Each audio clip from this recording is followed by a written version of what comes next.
اعوذ باللہ من الشیطان الرجیم۔ حضرت علی رضی اللہ تعالی عنہ کے دل کو چھو اور سبق آموز اقوال۔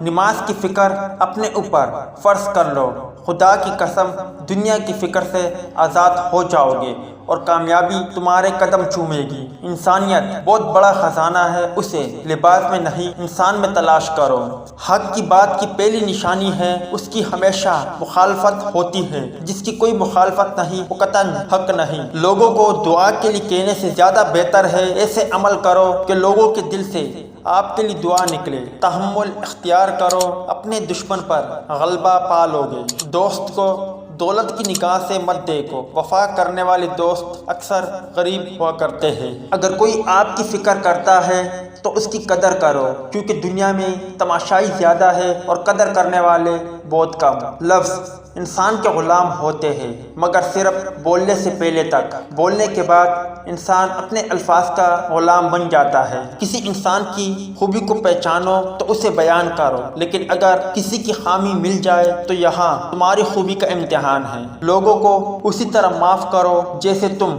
خدا سے امید رکھتے ہو کہ وہ تمہیں معاف کرے گا۔ ہر بات پر ہاں میں ہاں ملانا منافقوں کی عادت ہے۔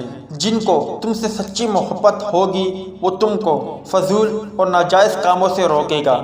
ہمیشہ سچ بولو تاکہ تمہیں قسم کھانے کی ضرورت نہ پڑے۔ آخرت کا دامن تام لو، دنیا خوار ہو کر تمہارے قدم چومے گی۔ خدا سے جب بھی دعا مانگو تو مقدر مانگو، عقل نہیں، کیونکہ میں نے بہت سے عقل والوں کو مقدر والوں کے در پر دیکھا ہے۔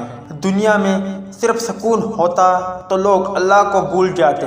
سکون تو صرف ان لوگوں کے پاس ہے جو اللہ کی رضا کو اپنی رضا سمجھتے ہیں۔ جو شخص تم سے دوری اختیار کرے تم اس میں ہرگز دلچسپی مت لو۔ اچھے لوگوں کی ایک خوبی یہ بھی ہوتی ہے کہ انہیں یاد رکھنا نہیں پڑتا، وہ یاد ہی رہتے ہیں۔ مجھے امید ہے کہ بقول مسلمان آپ بھائیوں کو یہ ویڈیو اچھی لگی ہوگی، تو میں آپ بھائیوں سے درخواست کرتا ہوں کہ دل اجازت دے تو اسے لائک، شیئر اور ساتھ ہی ساتھ چینل کو سبسکرائب ضرور کریں۔ ملتے ہیں کسی نیکسٹ ویڈیو میں، تب تک کے لیے اجازت دیجیے۔ اللہ حافظ۔